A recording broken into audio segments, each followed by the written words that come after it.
back to the Jefferson County Historical Commission's annual Historical Preservation Symposium.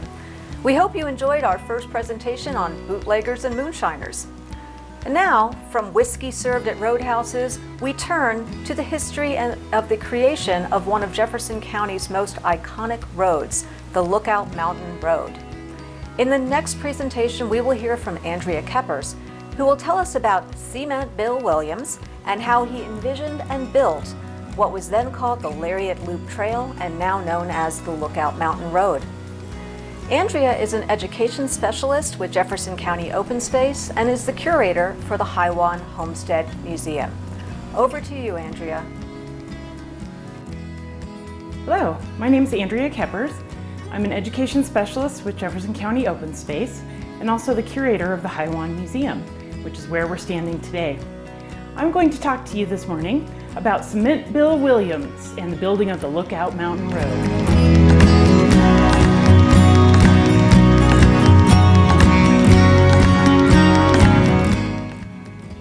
I suspect that many of you watching have driven up the Lariat Trail before, but did you ever give any thought to who built it, how they built it? You've probably stopped to take in the vistas and maybe watch a paraglider sail over Golden, but did you ever really give much thought to the ground underneath your wheels or your feet? The Lariat Trail is more than 100 years old. Of course, its surface and guardrails have been replaced over the years, thank goodness. But its original curves, its composition of viewpoints, and surprisingly gentle incline were all original to 1913 and the creation of Golden entrepreneur William Cement Bill Williams.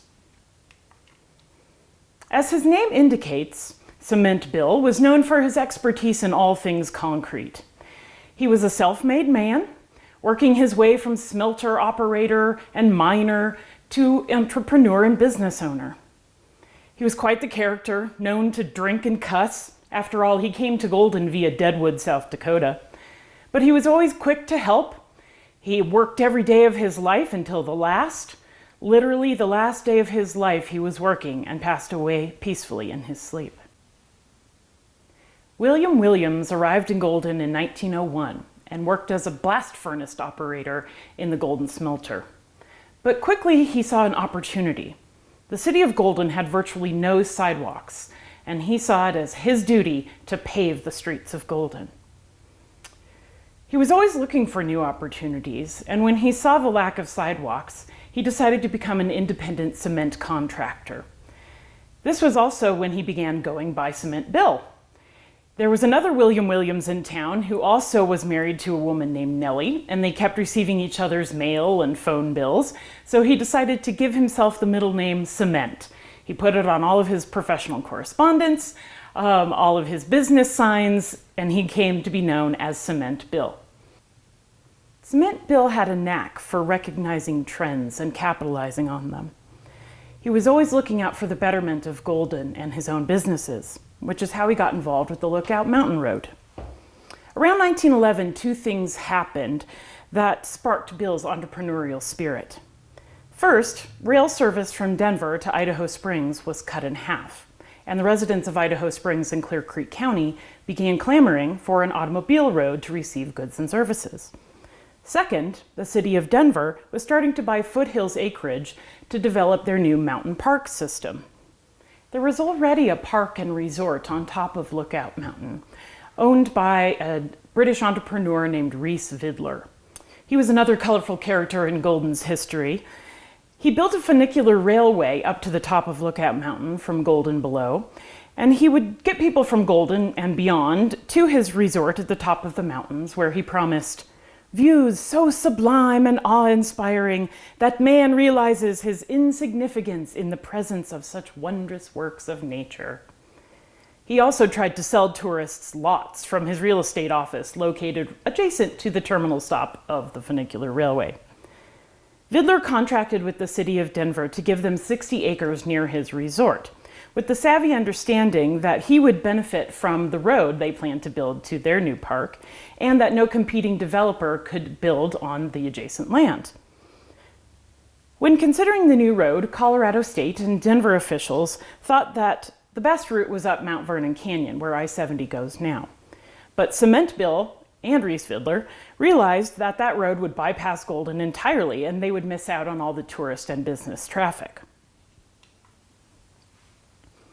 Williams began advocating for an auto route from Golden up Lookout Mountain that would serve both purposes, connecting Idaho Springs and passing right by the potential Denver Mountain Park sites. He had to raise money, get legislative approval, and make sure it was feasible, all on his own. The state did approve his new road as State Highway 27, but no money was forthcoming, and Cement Bill had no real experience building roads. Starting in 1911, Cement Bill undertook his own survey of Lookout Mountain to try to build the road. He took a topographical map of Lookout Mountain and a ruler and measured out the grades for his new road. He was determined to make that road a reality and wouldn't take no for an answer. In fact, he was known to say, "That damned word can't ain't allowed in this camp." Not being able to raise enough funds, he relied on donated materials from interested fellow businessmen like Charles Betcher, who donated cement from his Portland Cement Company. Other companies gave equipment, like pipes and ditchers, and he used the supplies to construct a small portion of the road and a high-quality section to make sure that it would be feasible. Then Williams set about carving out a 2-foot wide path the entire length of the future Lookout Mountain Road. For more than a year, Williams kept the project afloat with small donations from local businesses, people like Adolph Coors, who gave $1,000, and $10,000 from his own pocket. Finally, in 1913, the state appropriated $15,000 and the city of Denver gave $7,500 from their newly acquired Mountain Parks Fund to start building the road. State engineers evaluated Cement Bill's 2-foot wide trail and agreed that it was in fact the best path for the newly planned road. Once the money came in, Cement Bill was able to start finishing his project in earnest. In fact, he was able to hire a crew, get all the materials, and finish the road in 3 months between May and August 1913. To think what a marvel this road is, and it was finished in only 3 months. Of course, after more than a year of planning and construction. The road itself is 4.6 miles long. It has 56 curves, 7 of which are hairpin curves. It makes more than 2,000 feet in elevation change over those 4.6 miles. And in places, the road had to be blasted out of sheer rock cliffs and crossing crevasses, of course, with concrete. It was Cement Bill's project after all. And though few Coloradans in 1913 owned automobiles, many tourists still came up the Lookout Mountain Road with horse and buggy. Bill was in fact building a high-quality automobile road, so it had to be wide enough to accommodate 2 vehicles passing, going opposite directions on the road.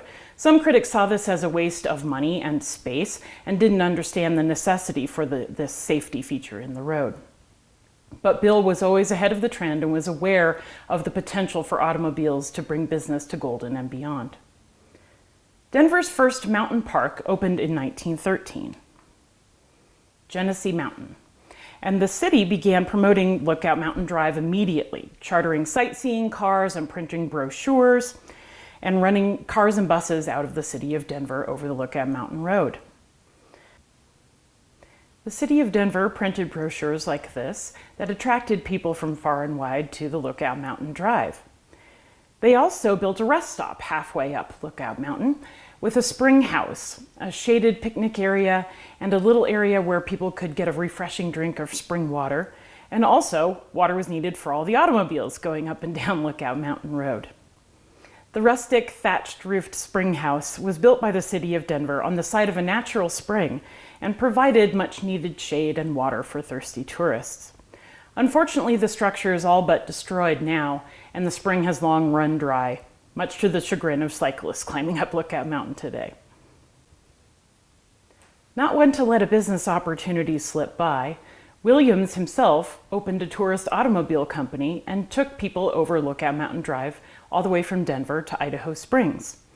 He had a fleet of Stanley Steamer automobiles, and he charged $1.50 one way or $2.50 round trip. To maintain his auto line, he went ahead and opened a service station so he could maintain his cars and also get a little business from people in downtown Golden. Relations with the city of Denver unfortunately soured soon after the road was complete. Denver owed Williams $2,500 for rights of way he obtained on their behalf. They also promised to reimburse him for the $10,000 he had paid out of pocket. When the debt remained unpaid in May 1914, Cement Bill closed the road to any cars with Denver registration.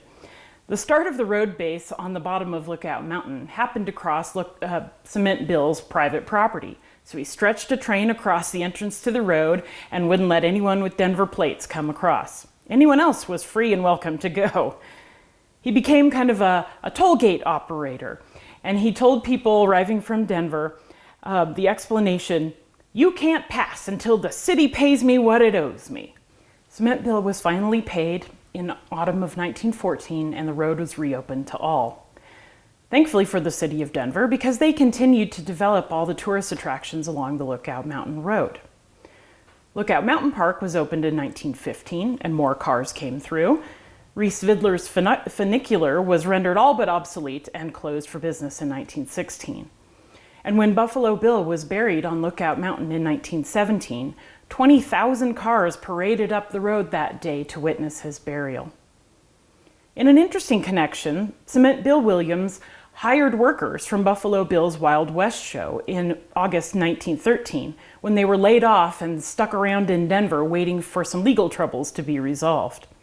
No one could have known then that Buffalo Bill's final resting place would eventually be reached via a road that his employees built. Cement Bill continued to build for the city of Golden, pouring sidewalks, bridges, water pipes, and working on the Beaverbrook reservoirs. He hardly missed a day of work, even due to injury. During one project, a workman smashed his finger with a 20-pound hammer. Bill lost the finger, but said, "It didn't hurt a bit, and I didn't lose but 30 minutes' work." He was working on the Beaverbrook reservoirs on the last day of his life, went home, and died in his sleep. According to his wishes, he was cremated and his ashes were spread off Wildcat Point on Lookout Mountain Road. Cement Bill Williams was a tireless booster for the city of Golden, and he literally paved the path to Denver Mountain Parks. So the next time you drive or bike or skateboard or glide down Lookout Mountain or visit Buffalo Bill, give a thought to the ingenuity and grit of old Cement Bill.